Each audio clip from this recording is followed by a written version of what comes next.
Hi, good evening. Welcome to New Canaan Library. Zoe Schlanger is an award-winning staff writer at The Atlantic, and Zoe needed a break. Working the climate beat is intense, to say the least, especially these days. So she turned her focus to a subject that would reconnect her to the wonder that motivates so many of us to care about our planet and all creation in the first place. We, the pollinator pathway organizations that are shown on this screen, we're also looking for inspiration. And it is our great good fortune that Zoe is here tonight to talk about her groundbreaking book, The Light Eaters. It has been called a masterpiece of science writing, and it probes the truly awesome hidden world of the plant kingdom. For those who don't know, the pollinator pathway is a corridor of public and private land that supports pollinators like bees, butterflies, and hummingbirds that are essential for healthy ecosystems, biodiversity, and food production. By encouraging people to landscape with native plants, drastically reduce their use of pesticides, and rethink their lawns,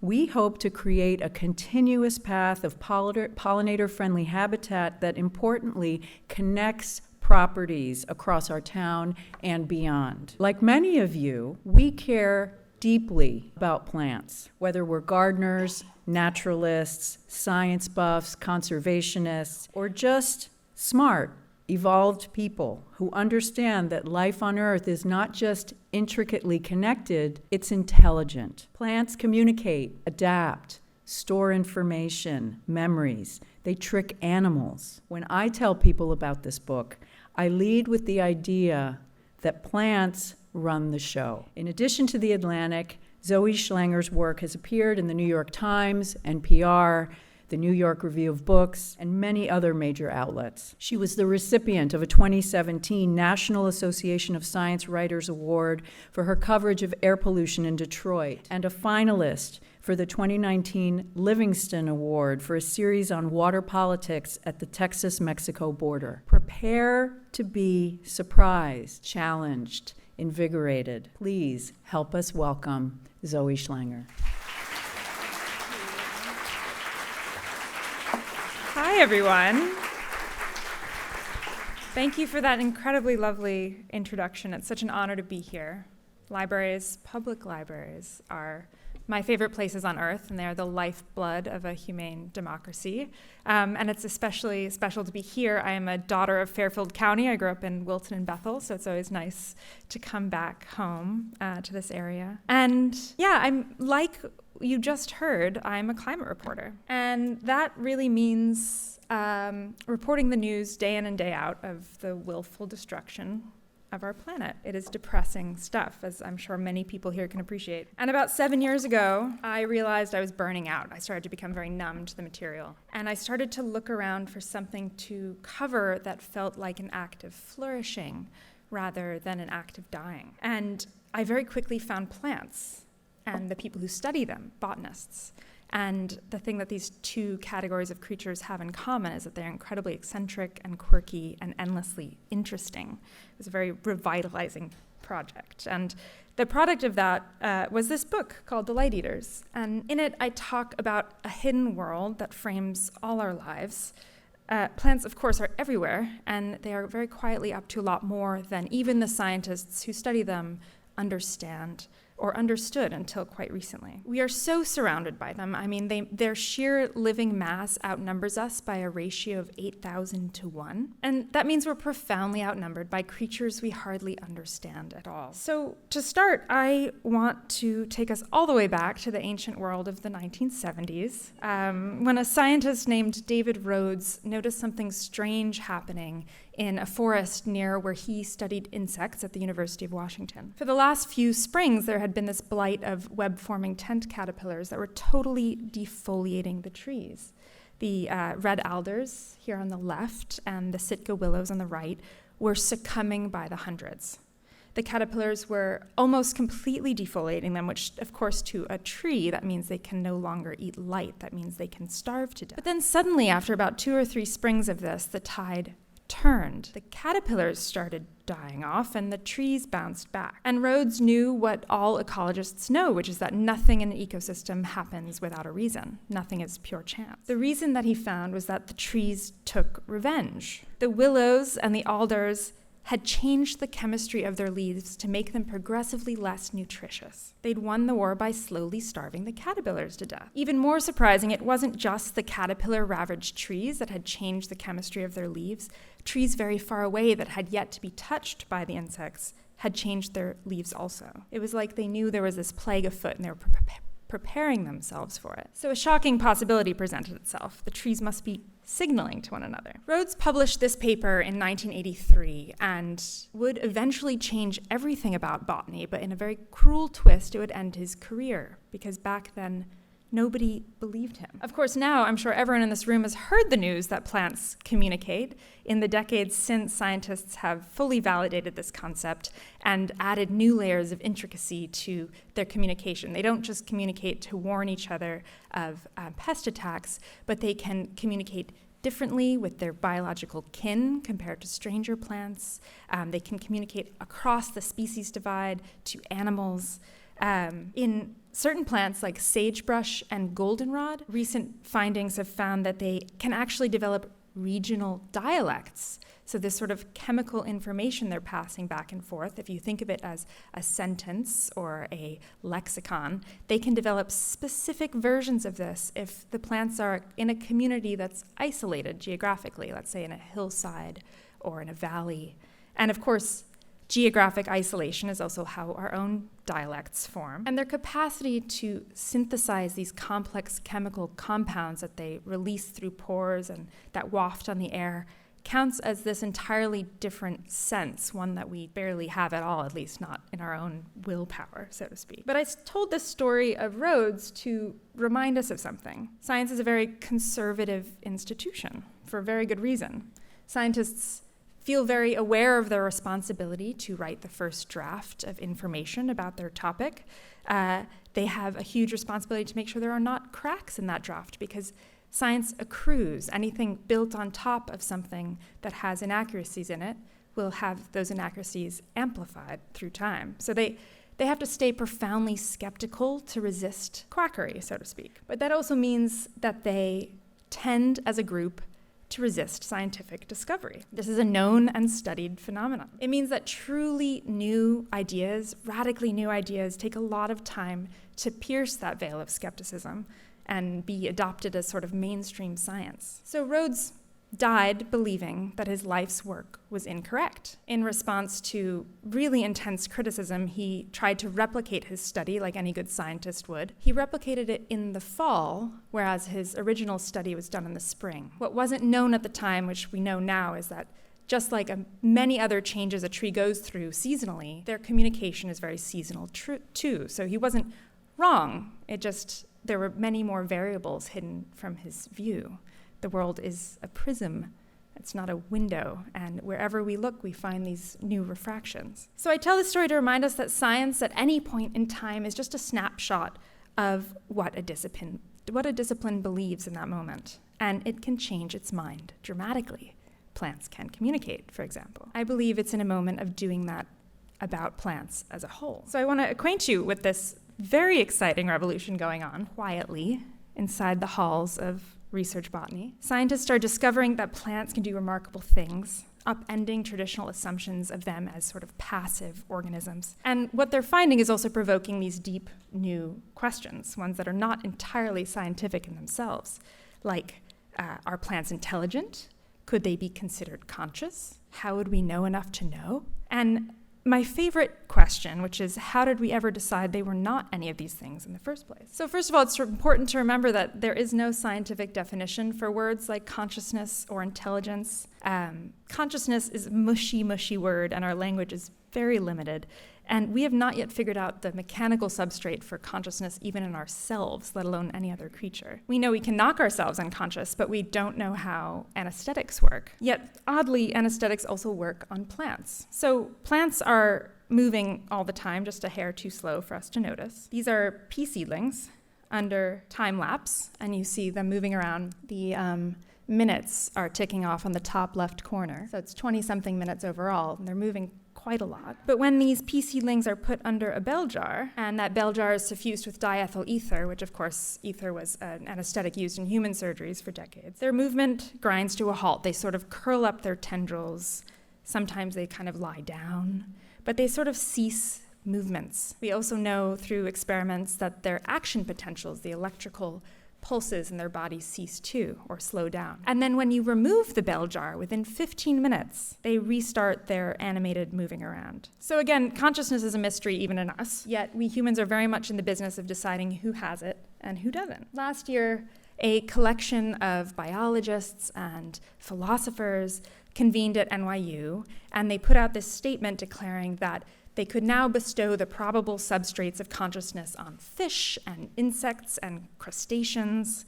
And this was an elaboration of another declaration like this 13 years prior, bestowing the probable substrates of consciousness on mammals and birds. So we are very used to drawing these lines in the sand without really knowing what exactly they mean. So now there is a sort of sector of botanical researchers who are saying it's time to draw that circle wider to include plants. So how would we know?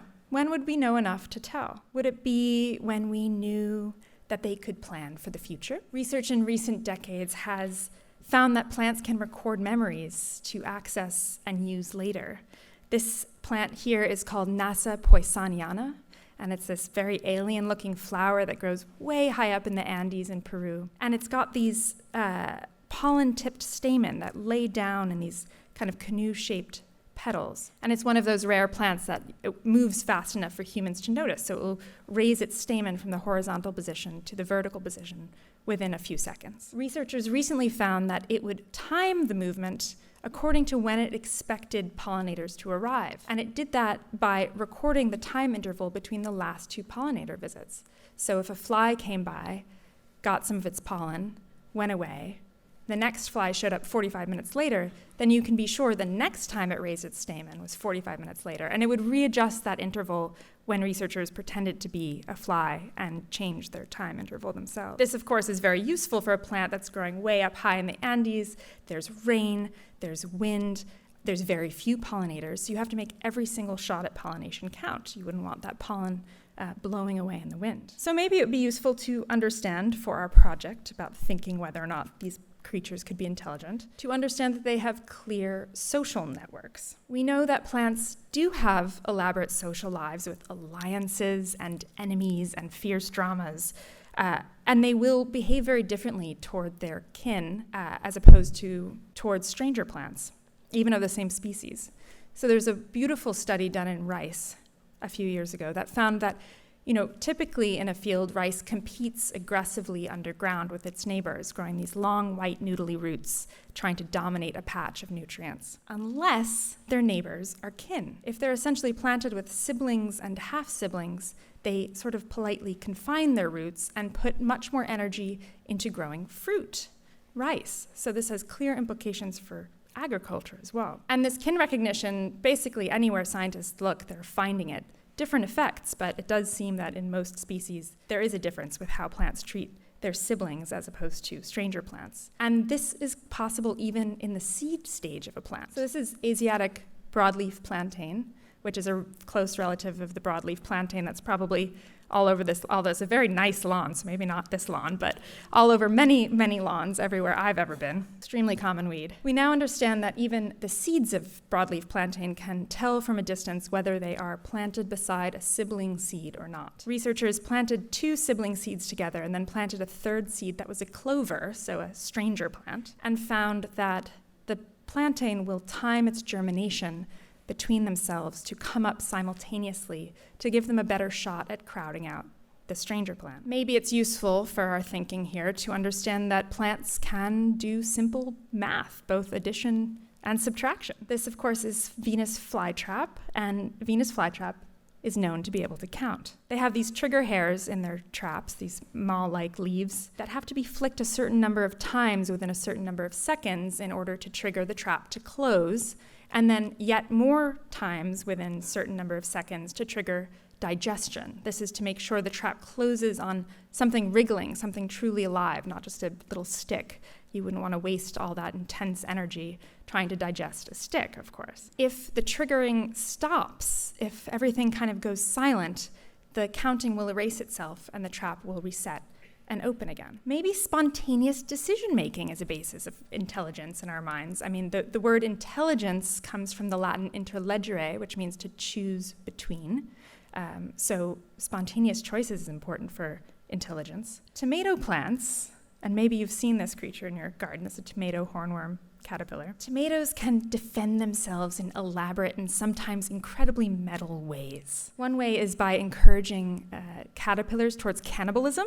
Apparently this type of caterpillar tends toward cannibalism anyway when there's not enough food around, but tomatoes can provoke it early by denutrientizing their leaves. But another way they do this is by summoning parasitic predators to come do away with whatever's eating them. So tomatoes are capable of sampling the combination of saliva and regurgitant that the caterpillar leaves on its leaves, and then it knows what species of wasp it needs to come parasitize it, and it will synthesize that compound. Remember these chemical compounds they use for communication. Release this compound through their leaves, and the correct wasp will come, inject their eggs into the gelatinous caterpillar bodies. The larva will hatch, the larva will eat the caterpillar from the inside out, and then glue its cocoons to the outside of the caterpillar, these little tic-tac shaped things. And thus the tomato has attempted to save itself. Maybe the intelligence of plants would have something to do with their senses. Perhaps it helps to know that they can hear. Maybe you've heard about these studies where researchers have found roots can grow towards just the sound of running water in sealed pipes, responding only to the acoustic vibrations, not any moisture itself. Now, of course, this is not news to a plumber or a town manager who has to allocate a budget to deal with root intrusion from trees into city pipes. But the hearing seems to be throughout the plant kingdom. This is beach evening primrose, this beautiful lemon yellow teacup-shaped flower. We now know it can increase the sweetness of its nectar by 3 times in response to just the audio recording of honeybee flight. Cress plants, which is a plant in the cabbage family, they can boost their immune system in response to the exact rhythmicity of their predator caterpillar chewing. And so when scientists tested it with another insect noise that had the same amplitude as the caterpillar chewing, it did nothing. It only would respond to that rhythm of the caterpillar chewing in MP3 format. So we now know that plants like primroses and cress can respond to sound, but does that mean they can hear in the way we think of hearing? Not quite. I mean, sound to plants is pure vibration. This is a physical stimulus. In fact, when researchers plucked off a few petals off this perfect bowl shape of the primrose and broke its symmetry, it no longer was able to respond to the sound of a bee flight. Still, the researcher who, this is a very different system than ours. Of course, we have a brain that our sounds are routed through. Plants don't have that. But still, the researcher who made this discovery felt very comfortable telling me that when she sees a field of flowers now, she sees a field of ears. So now you're going to see a bunch of pictures of my hand, because I went to the cold rainforest in southern Chile to meet this remarkable vine, which doesn't look like much right now, but it will. And this vine is called Boquilla trifoliolata, and it was recently discovered to be capable of mimicking almost any plant it grows beside. It can change the color of its leaves, the texture, the vein pattern, whether it's glossy or not, to match whatever it's near without touching it. So this is its standard non-mimicking shape. Here is it mimicking maidenhair fern. And here is it growing to quadruple or quintuple its standard size, darkening and making its leaves very glossy to match another plant. This is called notro. And here is a little baby Boquilla on the left, trying and quite failing to mimic a ranunculus on the right. And I show you this because the ranunculus plant on the right was introduced to this forest less than 20 years ago, maybe about 12 years ago. That means this mimicry is incredibly spontaneous. These are not long evolutionary relationships with the plant and the fellow plants in the forest. These are very quick responses. Of course, this ranunculus does appear too much for it, but it's still nice to see the Boquilla try. So people are calling Boquilla a chameleon vine, and it does seem that this adaptation is good for defense for blending in, for camouflage. It's also provoking really intense questions, a very fun fight in botany over whether or not in some way plants could be said to see. How else would the vine be reproducing an image of a plant, what we think of as visual information, without ever even touching it? There is this alternative theory for what's going on here that involves microbial invasion and genomic hijacking, which I find even more alluring, but it's more complicated, so I'll save that for when you read the book. The vision hypothesis is compelling too, because plants do have more photoreceptors in their eyes than we do, more types of photoreceptors. They can tell whether they're being shaded by a fellow plant, or by a cloud, or by a different animal. They can tell sometimes through the quality of the light passing through the leaf of another plant whether that plant is genetically related to them or not. We know that, in theory at least, they have the correct photoreceptors to tell whether or not you leaning over them are wearing a red shirt or a blue shirt. So plants are exquisitely in tune with the quality of the light happening around them, because they have to be. They are rooted in place, they cannot move around, and so they have to make sure they're getting out of the shade of another plant or avoiding being scorched by too much sun. When you can't run away, you have to be exquisitely sensing everything going on around you, which is really the theme of all of this research. But of course, this potentially visually gifted vine and this primrose that maybe can hear, this all comes with the very important caveat that plants do not have brains. We have not found any centralized processing area in a plant.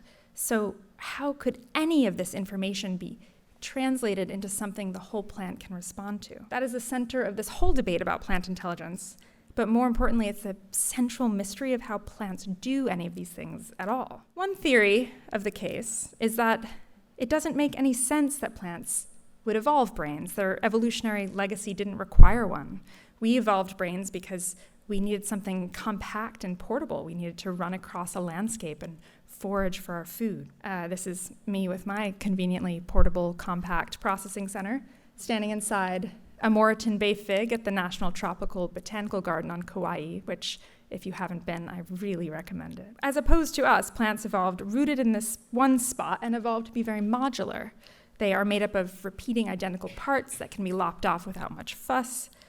You can regrow an arm of a plant in no time. So perhaps then it makes sense that they evolved a more diffuse whole body sort of sensing, some sort of awareness that we just struggle to imagine. Each of their limbs seem capable of alerting the entire body to a new input, a new stimulus. And are somehow, all these limbs are coordinated as a whole. So perhaps their intelligence is something like network intelligence. And yet, despite that, they still have systems that are strikingly similar to our own. And to tell you more about that point, I want to tell you about this trip I took to Madison, Wisconsin, in the bleakest part of winter. It was minus 12 degrees outside. There was snow on the ground. I show up to University of Wisconsin-Madison, to the lab of Simon Gilroy, and a botanist, and he greets me wearing a Hawaiian shirt covered in philodendron leaves. Botanists love themed shirts. And I had come there to pinch his mutant plants with tweezers. He'd engineered plants that could glow. All plants grow. They would glow, but only in response to touch. He did this because he wanted to know why plants touched in one place could respond with their entire body. And he knew it had something to do with neurotransmitters.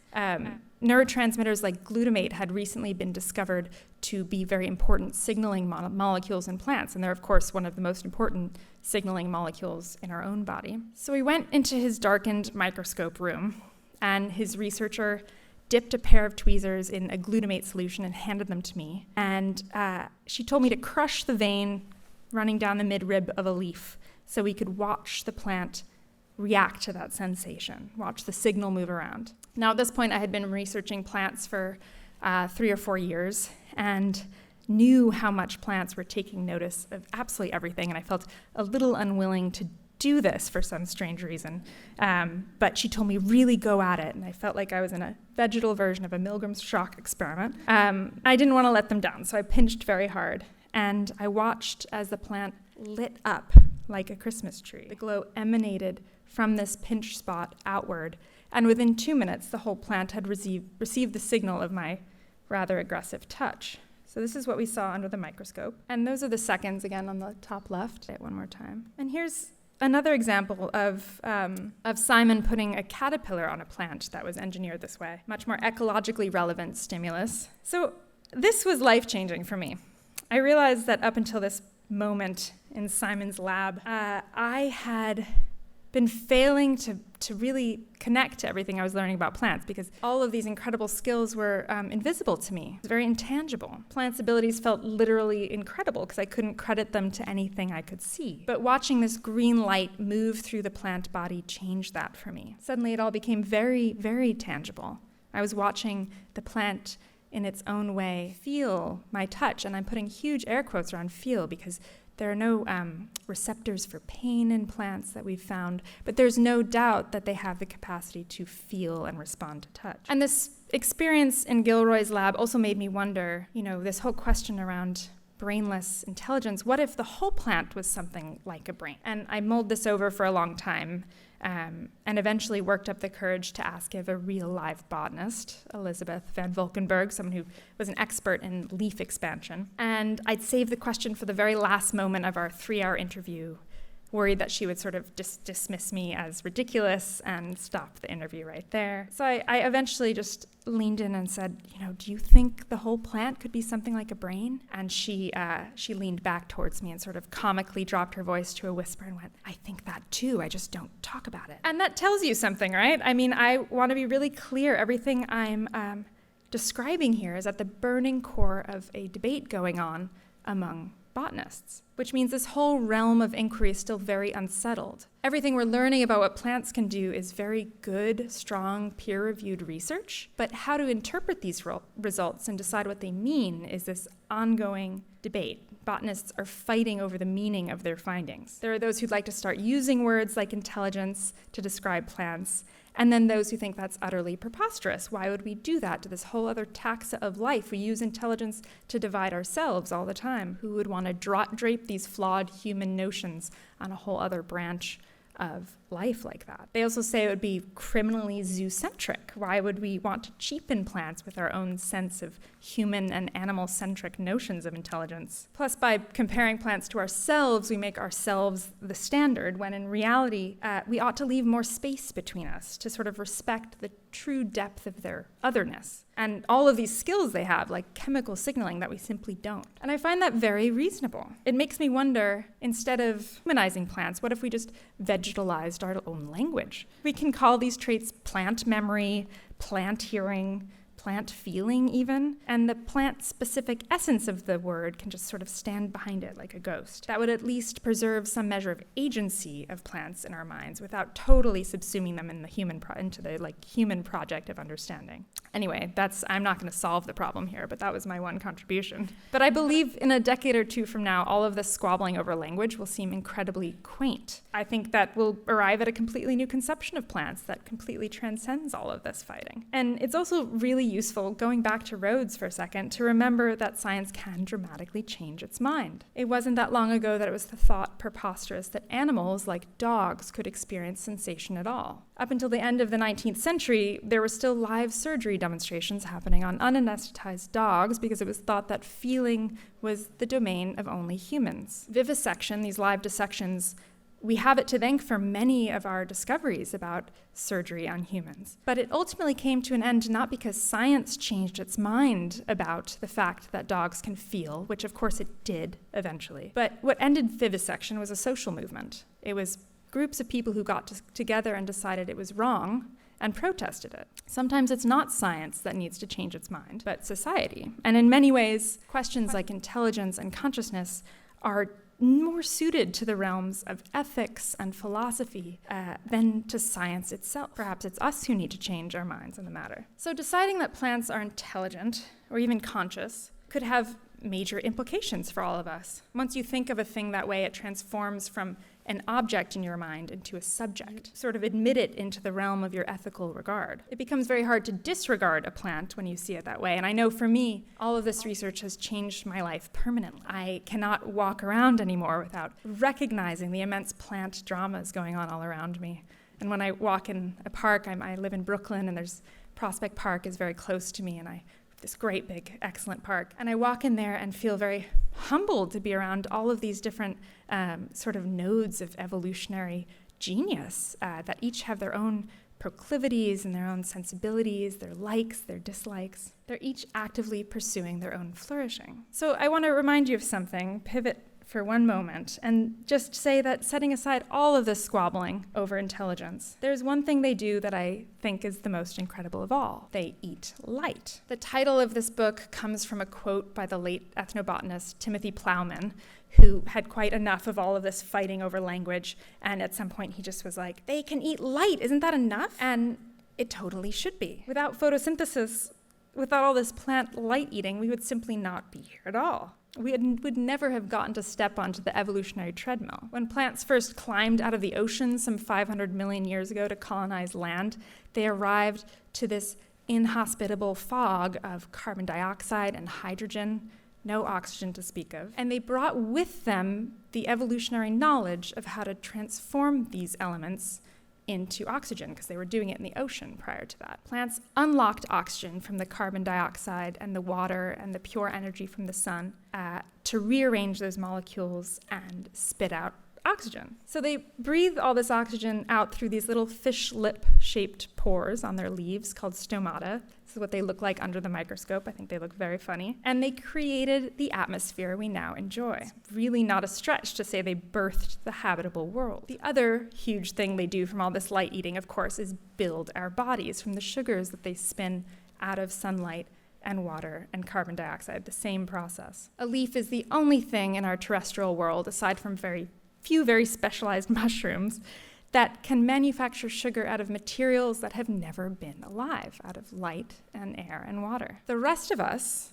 are just recycling the same sugars plants first built, whether or not we're getting them in the form of a piece of bread or a hamburger or a banana. Our muscles and bones quite literally carry the signature of these molecules within them. And our brains run chiefly, of course, on plant sugar, the plant sugar glucose. So every thought that's passed through your mind was made possible by plants, and you thinking about plants right now was made possible by plants. And internalizing that, really thinking about that, of course we all learn this in middle school, but how often do we return to it? Thinking about that quite inverts the hierarchy that many of us were raised with. This Western European thought tradition that can be traced back all the way to the dawn of rationalism, to Aristotle, this ladder of life that placed man on top, other creatures farther down, and plants somewhere towards the bottom, right between maybe above rocks and below, slugs. Eventually, this scala naturae, this ladder of life, became Christianized, and so you had God at the top, and then angels, and then people, and then down here you have the cartoon little emoji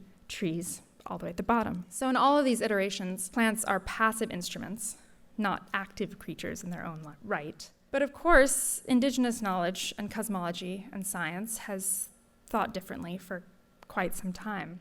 Traditions from all over the world speak about plants as primary organisms, and us being the secondary or even tertiary ones. In reporting this book, I read a few texts that really changed my life, and one of them is this one, Plants Have So Much to Give Us, All We Have to Do Is Ask, which is a collection of traditional Anishinaabe plant teachings, and in it, Mary Sizip-Genius writes that from the perspective of her Great Lakes area tribe, plants are the world's second brothers. So they were created just after the forces of wind and rock and sun. Those are the elder brothers. Plants are dependent on the elder brothers for their life, but not on anything that comes after. So then third brothers are animals. Animals are dependent on second brothers and the elder brothers for their life. And then come us, humans. Youngest brother of this family of ours is how Sizip writes about it. Humans are not the lords of this earth, she says. We are the babies of this family. We are the weakest because we're the most dependent. I think that idea profoundly settles us back into our place in the world, which is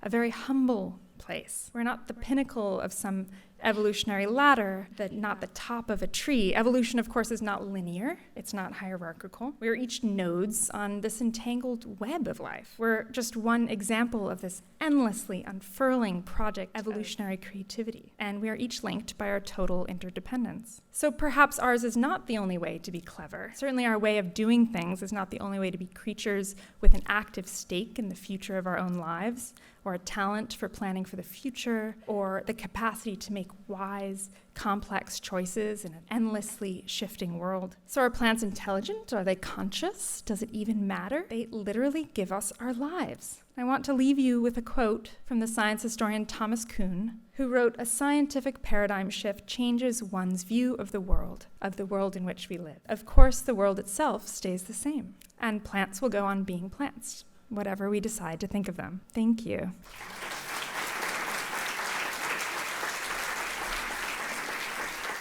Thank you so much. Can't thank you enough. Thank you. Thank you all for coming. Appreciate it.